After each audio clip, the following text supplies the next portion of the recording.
13,634, 10,732, 13,089 ये नंबर है उन स्टूडेंट्स की जिन्होंने 2021, 22 और 23 में सुसाइड कर ली। 2011 के बाद इंडिया में सुसाइड रेट में 70% का इंक्रीजमेंट हुआ है और हमारे देश में हर दिन करीब 34 स्टूडेंट्स सुसाइड कर लेते हैं। कोटा में अब भी सैकड़ों छात्र ऐसे हैं जो इस समय भी आत्महत्या करने के बारे में सोच रहे हैं और इस साल 1500 से ज्यादा छात्रों ने कोटा में सरकारी हेल्पलाइन नंबर पर फोन करके मदद मांगी। दिखाई बेशक किसी को ना दे पर शामिल जरूर होता है।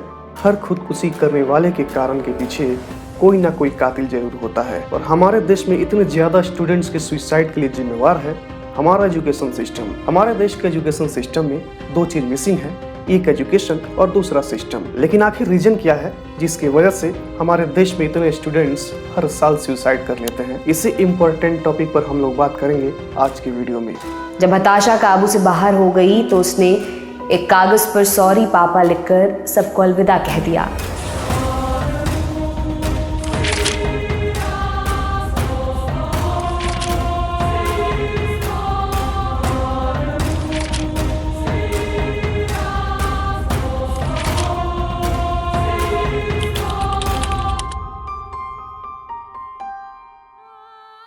हमारे देश में एक माइंडसेट बनी हुई है कि अगर अच्छी लाइफ चाहिए तो आपके पास दो ऑप्शन है, या तो इंजीनियरिंग नहीं तो doctor.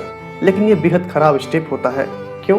I will tell you. 11 फरवरी 2024 को एक रचित नाम का लड़का कोचिंग बताकर कोटा के एक हॉस्टल से निकला और गायब हो गया। 11 फरवरी को रचित की मां ने फोन किया तो रचित ने कॉल ही काट दिया।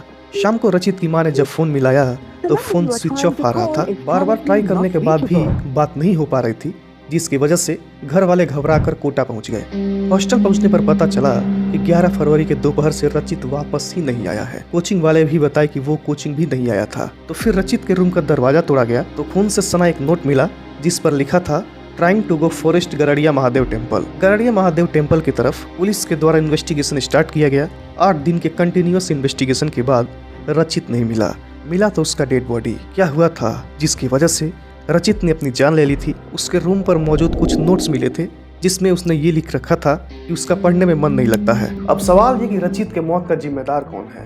रचित खुद, रचित के पेरेंट्स के द्वारा दिया गया प्रेशर, या हमारे देश का जर्जर एजुकेशन सिस्टम जो कि एग्जाम में सिर्फ रैंक लाना सिखाता है? सिर्फ रचित ही नहीं, हमारे देश के हर कोने की ये रोज की खबर है। लेकिन हमारे बीच एक सवाल ये उभर कर आता है कि हम इन सुसाइड को रोक कैसे सकते हैं? और किसी प्रॉब्लम को सॉल्व करने से पहले जानना ये जरूरी है कि उस प्रॉब्लम का कारण क्या है। एनसीआरबी और पीटीआई के रिपोर्ट्स की माने तो सुसाइड की कोई एक वजह नहीं है बल्कि कई वजहें हैं।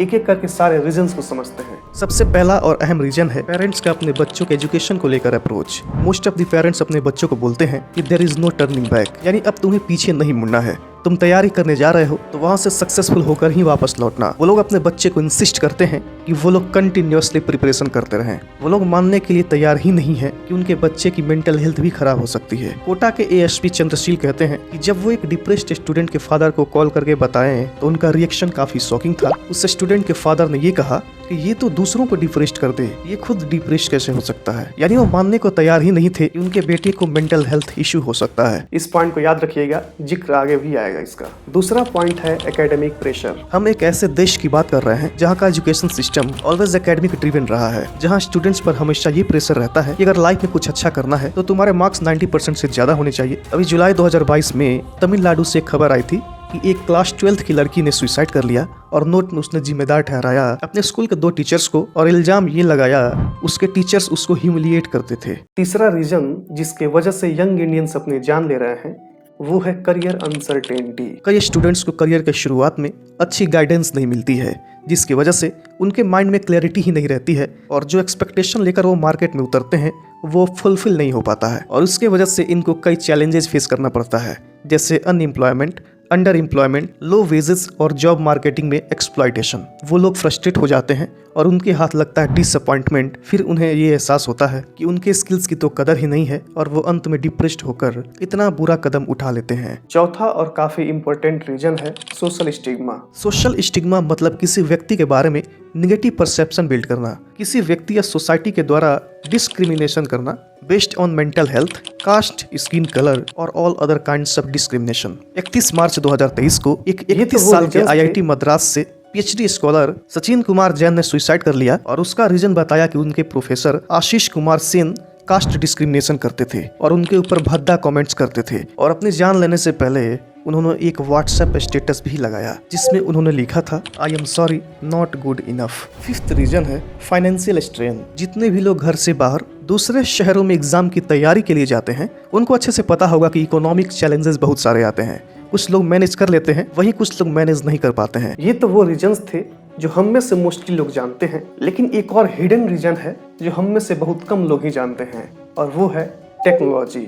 वैसे तो टेक्नोलॉजी हमारे काम में काफ़ी हेल्प करता है, इवन ये इन्फॉर्मेशन भी आपको टेक्नोलॉजी के थ्रू ही मिल रही है, लेकिन इसका डिसएडवांटेज भी बहुत खौफनाक है, बहुत खतरनाक है। सोशल मीडिया का शो ऑफ कल्चर और फेक सोशल मीडिया इन्फ्लुएंसर आपको मेंटल इलनेस दे सकते हैं। हमारे देश में 43% ग्रेजुएट्स अनएम्प्लॉयड हैं और वो जब इन इन्फ्लुएंसर्स को देखते हैं तो ये सोचने लग जाते हैं कि वाह क्या जिंदगी है, क्या लाइफस्टाइल है, इतना कम उम्र में इतना पैसा कमा रहा है और एक मैं हूँ जो कुछ नहीं कर पा रहा हूँ। और यहीं पर आप फंस जाते हैं इन फेक और नकली लोगों के चंगुल में। एक एग्जाम्पल से समझाता हूँ मैं आपको।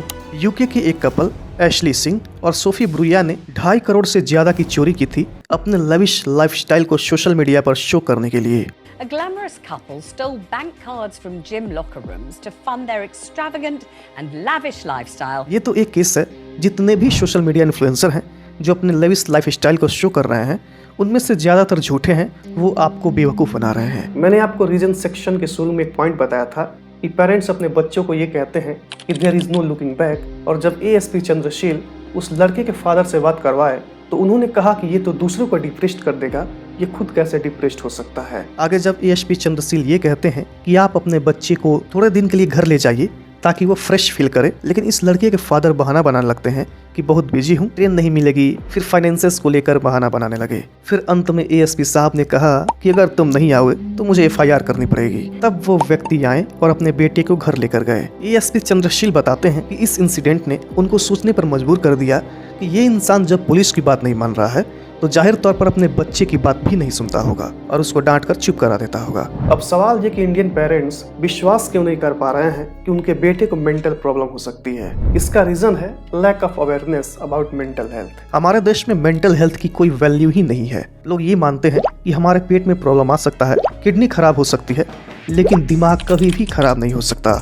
हमारे सोसाइटी में स्टिग्मा है कि अगर आपके माइंड में कोई हेल्थ इश्यू आया तो लोग आपको पागल कहने लगेंगे और इग्नोर करते करते बहुत देर हो जाती है और फिर आपको पता ही नहीं चलता कि आप क्या करने जा रहे हैं। इसलिए हर पेरेंट्स को अपने बच्चों से रेगुलरली बात करते रहना चाहिए और कोचिंग इंस्टीट्यूट को भी एक ऐसा क्लास चलाना चाहिए जिसमें हर 2-3 महीने में पेरेंट्स और स्टूडेंट्स साथ हो और स्टूडेंट के मेंटल हेल्थ के बारे में बात किया जाए। इवन कोटा के एक इंस्टीट्यूट ने ये कराया भी था, लेकिन ये पूरी तरह फ्लॉप रहा क्योंकि पेरेंट्स बहाना बना देते हैं टाइम को लेकर या फाइनेंशियल इश्यू को लेकर। ये फ्लॉप इसलिए रहा क्योंकि कोचिंग इंस्टीट्यूट भी ध्यान नहीं देना चाहते हैं, क्योंकि वो लोग भी तो फैक्ट्री ही चला रहे हैं। अगर पेरेंट्स या गार्डियन आना नहीं चाहते हैं तो काउंसलिंग ऑनलाइन भी किया जा सकता है, और फिर भी अगर कोई पेरेंट ज्वाइन नहीं करना चाहता है तो एकदम स्ट्रिक्ट रूल बनाया जा सकता है कि अगर आप 3 बार से ज्यादा काउंसलिंग को स्किप करते हैं तो आपके बच्चे को सस्पेंड किया जा सकता है। वर्ल्ड हेल्थ ऑर्गेनाइजेशन के द्वारा टीचर्स और टीचिंग प्रोफेशनल के लिए कुछ मेजर प्रिवेंशन टेक्निक्स दी गई हैं जिससे उस बच्चे को उस मेंटल टेंडेंसी से निकाला जा सके।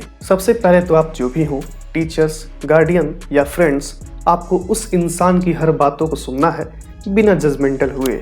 आपको उस इंसान को ये फील करवाना है कि हर बुरी सिचुएशन में आप उसके साथ हैं। उस पर्सन को आप सजेस्ट भी कर सकते हैं कि उन्हें किसी व्यक्ति से बात करना चाहिए जिस पर वो पूरी तरह से ट्रस्ट करते हैं या जिससे वो हर एक बात शेयर कर सके, क्योंकि बहुत सारे साइकाइट्रिस्ट भी ये कहते हैं कि अगर आपको उस स्टेट ऑफ माइंड से किसी व्यक्ति को निकालना है, सिर्फ उस इंसान से घंटों बातें करिए, वो बहुत हल्का फील करेगा। दूसरा सॉल्यूशन ये हो सकता है कि हमें हेल्दी वर्क लाइफ बैलेंस को प्रमोट करना चाहिए। ज्यादातर स्टूडेंट्स सिर्फ एकेडमिक अचीवमेंट पर फोकस करते हैं। हमें हर स्कूल्स, कॉलेज या कोचिंग इंस्टीट्यूट में ऐसा सिस्टम बनाना होगा कि स्टूडेंट्स पढ़ने के साथ फिजिकल एक्टिविटीज में भी पार्टिसिपेट करें। अगर हम अपने बच्चों को बचाना चाहते हैं, ये चाहते हैं कि हमारे देश में जो सुसाइडल रेट्स है, जो स्टूडेंट सुसाइड कर रहे हैं वो कम हो, तो आपको अपने बच्चे के मेंटल हेल्थ का ख्याल रखना होगा। और अंत में एक अपील हमारे देश के हर पेरेंट से, हर गार्डियन से कि जब तक जीवन है हर मुश्किल का सामना करना होता है और हर चुनौती का सामना करना होता है।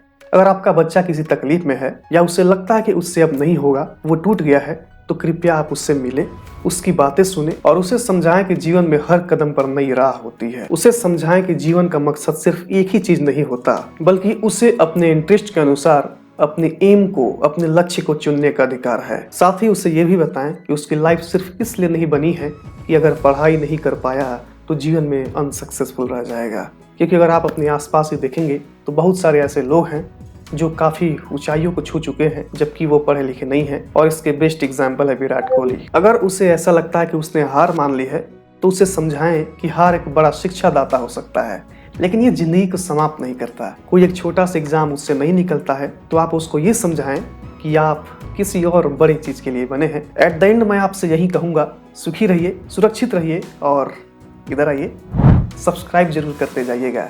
जय हिंद।